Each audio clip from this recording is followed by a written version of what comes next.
अपने जीवन को अच्छा बनाने के लिए यहाँ एकत्रित हुए हैं। हम अपने जीवन को अच्छा कैसे बना सकते हैं? एक नगर में एक सेठ जी रहते थे और सेठ जी देने के नाम पे किसी को धक्का भी नहीं देते थे। देने के नाम पे किसी को धक्का भी नहीं देते थे, बाकी सब बहुत अच्छा था। सेठ जी के पास कोई कमी नहीं थी। अगर उनके यहाँ कोई पहुँच जाए तो अगर वो रोटी मांगे तो पूरी पराठे से खिलाएंगे, मगर बस देने की बात मत करो आप। खिलाने पिलाने में बहुत होशियार थे और बहुत समझदार भी थे। ये बात पूरे शहर को मालूम थी कि सेठ जी देने के नाम पे कुछ भी नहीं देते। अब वहीं एक महात्मा जी भी रहते थे और महात्मा जी ने मन बना लिया कि अब मुझे सेठ जी को कुछ देना सिखाना है, जैसे बने तैसे, चाहे मुझे उसके लिए कुछ भी करना पड़े। और वो महात्मा जी मन बना लेते हैं और एक दिन सुबह सुबह अपने दैनिक क्रियाओं से निवृत्त होकर के सेठ जी के घर पहुंच जाते हैं। अब सेठ जी जैसे ही दरवाज़ा खटखटाया, सेठ जी ने दरवाज़ा खोला। सुबह सुबह महात्मा जी आए, पहुँचे हुए महात्मा जी, और वो भी कोई छोटे मोटे नहीं। आइए आइए आइए, और ले जा करके जो उसका स्वाध्याय करने का रूम था उसमें उसने बिठा दिया। महात्मा जी कैसे आना हुआ? मैं आज सेठ जी तुमसे कुछ लेने के लिए आया हूं। हाँ हाँ ठीक, आज का भोजन आपके ही घर में होगा। ठीक है, सेठानी जी को बोल दिया, अच्छे बढ़िया बढ़िया पकवान बनाओ, महात्मा जी का आज भोजन अपने ही घर में होना है। और भोजन तैयार हुआ, सेठ जी आए, चलिए महात्मा जी भोजन करने। तो पहले भोजन बाद में होगा, पहले कुछ दक्षिणा भी तो देना पड़ेगी, क्योंकि जैन धर्म के अलावा अन्य जगह पहले दक्षिणा दी जाती है, उसके बाद उनके साधु वहाँ भोजन करते हैं। दक्षिणा देना पड़ेगी। अरे महात्मा जी, आपको मालूम है कि मैं तो देने के नाम पे किसी को धक्का भी नहीं देता, ये तो नहीं हो पाएगा। नहीं, कितना लोगे दक्षिणा? 1100 रुपये। 1100? मैंने कभी किसी को 11 पैसे नहीं दिए आज तक देने के नाम पे। मैं तो भोजन जब भी करूंगा जब पहले 1100 हाथ में आ जाएंगे। ठीक है, अपन तो दुकान चलते हैं, जब भूख लगेगी तो अपने आप खा लेंगे महात्मा जी। सेठ जी ने सोच लिया और खाया पिया और दुकान चले गए। अब अंतःकरवे का समय आया सेठ जी का। शाम को सेठ जी घर आए, देखा कि महात्मा जी स्वाध्याय कक्ष में ध्यान लगा के बैठे हैं। सेठानी से पूछा, क्यों महात्मा जी ने कुछ खाया पिया? उनने कुछ भी नहीं खाया, पानी का एक बूंद भी नहीं पिया। हैं? सुबह से भूखे हैं? हाँ। सेठ जी पुनः पहुँचे, महात्मा जी चलो, सुबह से कुछ भी नहीं खाया, भोजन कर लो। सेठ जी पहले दक्षिणा देने पड़ेगी। ये पकड़ो 1100। 1100 नहीं, अब तो 11,000 लगेंगे। अरे सुबह तो आप 1100 कह रहे थे। हाँ, सुबह 1100 थे, अब तो 11,000 चाहिए। खाना हो तो खाओ, नहीं खाना हो तो मत खाओ। फिर आ गया गुस्सा सेठ जी को, क्योंकि सेठ जी ने कभी कुछ दिया ही नहीं है किसी को। 11,000 वो भी, जमीन खिसक गई। अब सेठ जी ने भोजन किया और दुकान चले गए। जब रात में मंगल करके आए तब भी महात्मा जी बैठे हैं ध्यान में। सुबह हो गई।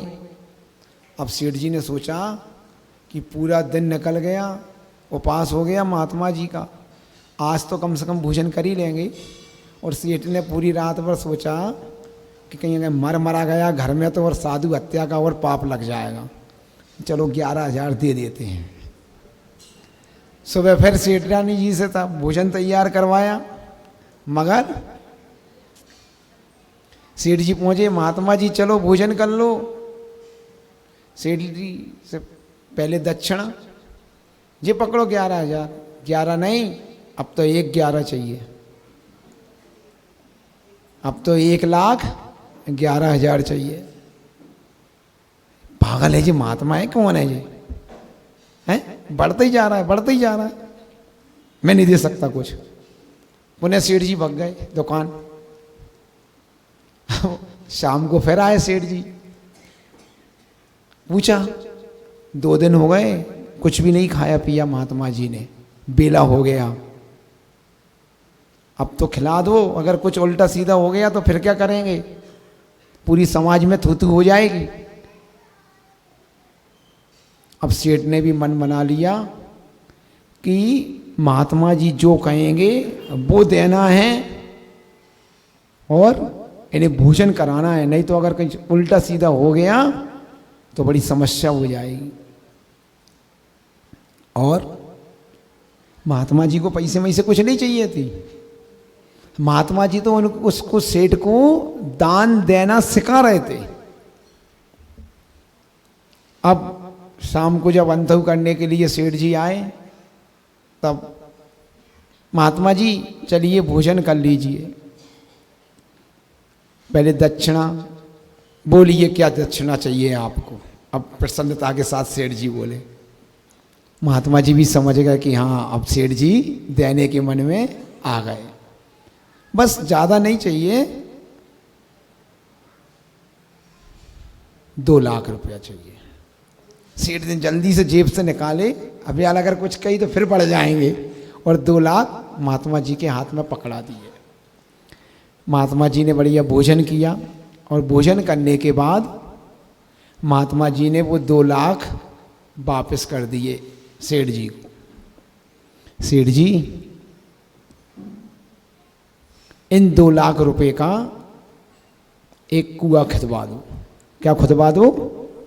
एक कुआं खुदवा दो, और दूसरी शर्त है कि एक तो जो मेरा कुआं हो गया, क्योंकि पैसे मैंने दिए हैं आपको, जो 2 लाख तो आपने दे दिए थे, अब एक कुआं तुम्हें खुद को भी अपना खुदवाना है। सेठ ने सोचा कि बहुत अच्छी बात है, कुआं खुदवाने की बात कर दी महात्मा जी ने, 1 लाख सीधे सीधे बच जाएंगे, 50-50 हज़ार में दोनों कुआं खुद जाएंगे। सेठ तैयार हो गया जल्दी से। अब सेठ जी जब तैयार हो गए और महात्मा जी ने कह दिया 8 दिन के अंदर, अगले रविवार को जब आऊँगा तो मेरा कुआं बिल्कुल कंप्लीट मिलना चाहिए। जी महात्मा जी। सेठ जी ने 8 दिन में दोनों कुएं खुदवाए, और दोनों कुएं खुदवा करके बांध के बिल्कुल कंप्लीट कर दिए। रविवार को महात्मा जी आए और एक रस्सी लेकर के आए महात्मा जी, और वह रस्सी कुएं में डाली। रस्सी डालने के बाद पत्थर बांध के डाल दी, ऊपर खींची, जितनी रस्सी गीली हुई इंची टैप से नब्बा दिया। सेठ जी देख लो, मेरे कुएं में 15 फीट पानी है। कितना पानी है? 15 फीट पानी है, और तुम अपने कुएं का भी नाप लो। सेठ जी के कुएं में भी 15 फीट पानी था, दोनों की 15-15 फीट हैं। अब मैं 1 साल बाद आऊँगा, अगर मेरे कुएं में से 1 इंच भी पानी कम हो गया तो सोच लेना फिर।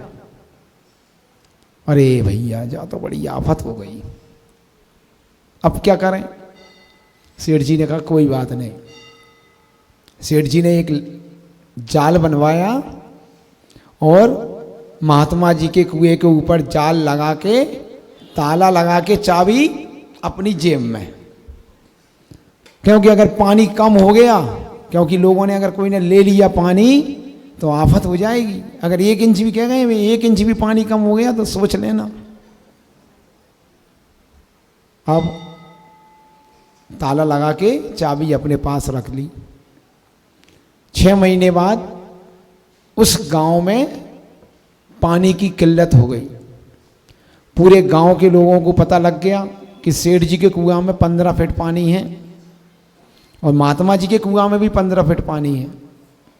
पूरे गांव के लोगों ने आके कहा कि सेठ जी, पानी की बड़ी त्राही त्राही मच रही है पूरे शहर में, पीने के पानी की व्यवस्था कम से कम आप कर दो लोगों को। भले नहाने धोने की मत करना, कम से कम पीने के लिए 1-1 गगरा, 1-1 गुंडी पानी तो ले जाएं लोग। तो महात्मा जी के कुएं से पानी दे दो, क्योंकि उनके कुएं का पानी बहुत मीठा है। नहीं, उसमें से तो एक बूंद नहीं मिलेगी। तो अब सेठ जी दयालु तो थे ही, सब देते नहीं थे कुछ, दयालु तो बहुत थे। भैया एक काम करो, पूरे गांव के लोग आज से मेरे कुएं का पानी जितना जिसको चाहिए सब ले जाओ।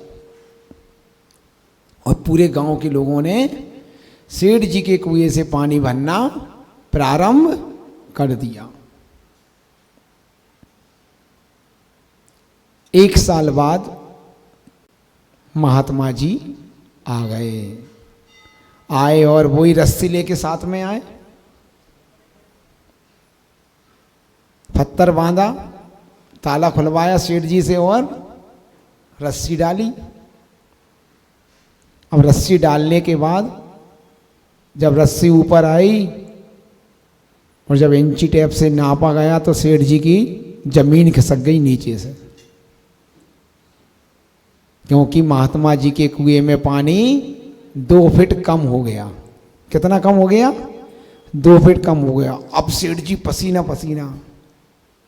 महात्मा जी, आप किसी से भी पूछ लो, पूरे गांव वालों से, एक बूंद पानी नहीं निकलने दिया मैंने किसी को। और मैंने अपने कुएं का पानी सबको भरवाया, पूरे गांव के लोगों को पानी पिलवाया। आपके कुएं में से एक बूंद भी पानी किसी को नहीं निकलवाया। महात्मा जी कहते हैं कोई बात नहीं, पहले भाई तुम्हारे कुएं का पानी नापते हैं। और जब सेठ जी के कुएं में रस्सी डाली और सेठ जी के कुएं का पानी नापा तो पानी 20 फीट था। कितना था? 20 फीट था। अब सेठ जी खुद अचंभे में कि इसमें से रोज पानी निकलता है, फिर भी 5 फुट बढ़ गया और इसमें से एक बूंद भी नहीं निकाला, 2 फीट कम हो गया। अब महात्मा जी को तो सिर्फ यही तो उन्हें समझाना था कि दान देने से किसी के घर में कमी नहीं आती, जितना दोगे उतना बढ़ता चला जाएगा। और सेठ जी की समझ में आ जाती है बात, पूरी कहानी, कि महात्मा जी तो काय के लिए आए थे उनके यहाँ, यानी आप दान देना सीख जाओ। तो ऐसे ही अब मुंगावली वालों को सोचना है, क्योंकि जब हम यहाँ पहले आते थे दूसरी अवस्था में, तब यहाँ देखते रहते थे कि ब्याज का धंधा बहुत ज़बरदस्त है मुंगावली में, साहूकारी का धंधा। शायद ही है 1-2 व्यक्ति होंगे जो नहीं करते होंगे साहूकारी, नहीं तो पूरे मुंगावली में साहूकारी ज़बरदस्त चलती है ना? हाँ, सबके घरों में। हाँ, टड़ैया जी ऐसे मुँह मत अड़ाओ, हाँ हमें मालूम है सबकी, अपन तो कुछ कहते नहीं है, मगर देखो जब आचार्य महाराज के आशीर्वाद से और आप लोगों के महाराज, मंगावली वालों के महाराज कौन है? कौन है? सुधा सागर जी महाराज, है ना? क्योंकि पहला चातुर्मास 88 का चातुर्मास यानी अशोकनगर से कौनी जी तक जाने में लगे थे 17 दिन। कितने दिन? 17 दिन। और जब कौनी जी पहुंचे तो आचार्य श्री जी ने कहा कि आपको मुंगावली जाके चातुर्मास करना है। आचार्य श्री वहीं से तो आया हूं मैं, वहीं से तो आया हूं, और अब इतनी वापस, अब मात्र 7 दिन बचे हैं, और 7 दिन में मुंगावली तक कैसे पहुंच पाएंगे? कुछ भी हो, चातुर्मास तो आपको मुंगावली में ही करना है। और दोनों महाराजों को आशीर्वाद दे दिया। उस समय हम लोग नए नए थे, पहली बार तो जुड़े थे, और थे हम लोग साथ में वहीं महाराज जी के। अब महाराज जी ने कहा अपन को वापस मुंगावली ही चलना है। सुबह विहार करते थे, चौके से सीधे आहार किए महाराज ने, और चौके से ही विहार सीधे 7-8 किलोमीटर चल के सामायिक, और फिर उसके बाद 1 बजे से फिर विहार। यानी एक दिन में 55-50 किलोमीटर चलते थे, और 6वें दिन मुंगावली में प्रवेश हो गया। अब आज जैसी बारिश हो रही ना, बीना से चले और कंजिया के फाटक पर आकर के रात रुक गए। पूरी रात, यानी पूरे रास्ते भर पानी में पिटे आए। उस समय ना गाड़ी चलती थी साथ में, ना कुछ चलता था। तो जो फाटक के बगल में वो छोटी सी रेलवे वालों की वो होती है ना कोठरिया, उसी कोठरिया में एक पत्थर लगा था। तो बड़े महाराज जी उस पत्थर पे सो गए, और एलक जी को 2 चौकी छोटी छोटी सी गांव में से मांग लाए, उन्हें पे सुला दिया। और हम लोग थे 5 लोग, तो हम 5 भी वहीं रुक गए। अब कहीं और स्थान ही नहीं था, और अंधेरा था, ना कपड़े थे किसी के पास, ना कुछ था, दूसरे कपड़े भी नहीं थे किसी के पास। अब महाराज जी कहते हैं देखो अंधेरा हो गया, अंधेरा हो गया, और ये गीले कपड़े रख करके पूरी रात कैसे, गीले कपड़े रह करके पूरी रात कैसे निकालोगे? तो महाराज जी ने कहा एक काम करो, बड़े महाराज जी ने, सुधा सागर जी ने, मैं तो दिगंबर हूं, तुम सब भी दिगंबर हो जाओ, क्योंकि अंधेरा है। और हम 4-5 जो लड़के साथ में चल रहे थे, हमने भी सबने अपने अपने कपड़े उतारे और सुखाने के लिए टांग दिए उसी में, और सब साथों के साथ इतनी सी कोठरिया में पूरी रात सबने निकाली, और फिर सुबह सुबह यहाँ मुंगावली में प्रवेश किया। तो आज भी वही 88 जैसी स्थिति है। उस दिन भी पानी में प्रवेश किया था, और आज भी सुबह से स्थापना के दिन रात भर से पानी बरस रहा है।